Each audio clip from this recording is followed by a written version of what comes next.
All right, boom. Yesterday, the United States of America, greatest country on earth. Yes. Played in the CONCACAF final. Okay. Which is basically a soccer tournament amongst like all the like teams in North America and like Central America and like the Caribbean and shit. Yep. They played Mexico in the final and won basically at the same time as the Floyd Mayweather fight. So a lot of people missed it. Right. But it was arguably like the most absurd game. Why? It was just chaos. So basically the game went full 90 minutes. USA and Mexico also are just like rivals in this division. Yeah. So like they're the two biggest teams, they're the two best teams. They go back and forth, winning, losing, that kind of thing. And they played in Denver. But the thing is, when you play a game versus Mexico in America, a soccer game, it's basically Mexican home field advantage every time. Because Mexicans, no matter where you are, they're coming out to the game. Yeah. And then Americans are kind of like, oh yeah, we'll go if we can. Right. So like, no matter if you're playing versus Mexico in America, you're playing 50% in front of Mexican fans, no matter what. So there's no real like home field advantage. Yeah. So they're playing in Denver, and the game is just absolutely absurd from like start to finish. There's like dirty plays. The game goes full 90 minutes, then it goes an extra additional time. They add extra time at the end. They stop the game because there's homophobic chants in the audience. Yes. Which this is actually an interesting thing, like culturally speaking. Because soccer players are the gayest athletes. And exactly. Mexicans are the most homophobic. Yeah, exactly. So you get the two together. They're like, what's happening? Yeah. That's why they have the fence there, so they don't beat them up. Yeah. No, I but thought they were building a wall. Yeah. Okay. No, but basically they start doing this homophobic chant in like the 90th minute, and they add a bunch of extra time because they stop the game. What was the chant? So they don't have the exact chant, but basically they were saying puto.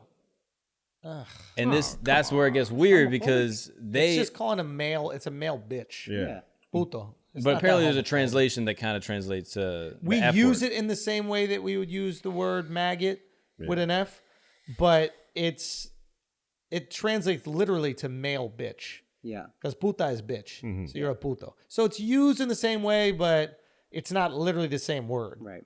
Right? Okay. And so then they stop the game. So apparently like a bunch of these federations have put in this rule where if there's a homophobic chant or a racist chant, they stop the game. Okay. And then they put like a penalty on the audience basically.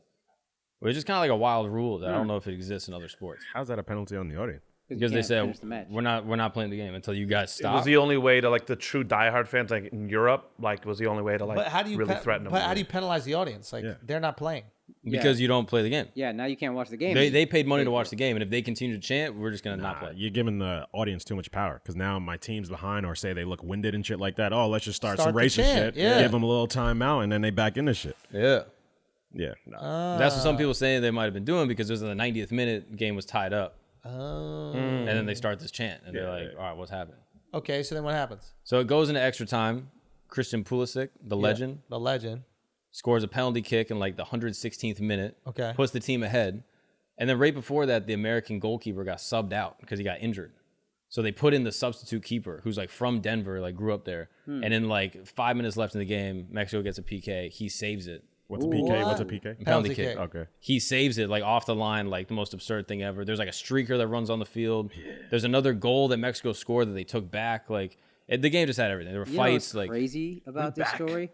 They were throwing bottles and shit. Oh yeah, that's the thing. Like that's the other thing I don't get. How come we always talk about basketball players like one person throws popcorn at them and it's like the biggest deal in the world? Everyone's like crying. They're like, oh, he threw popcorn or whatever. Because those are actual athletes. Yeah.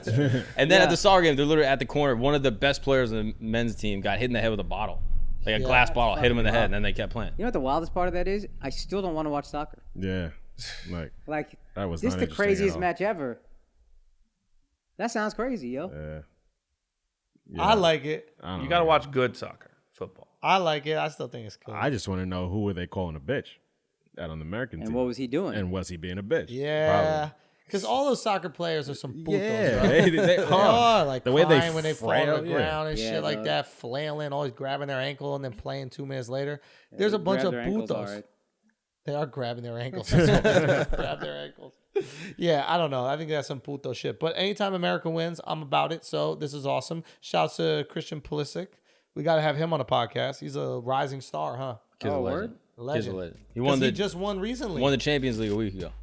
For Chelsea. Yeah. And now which he's back. Is a neighborhood for putos.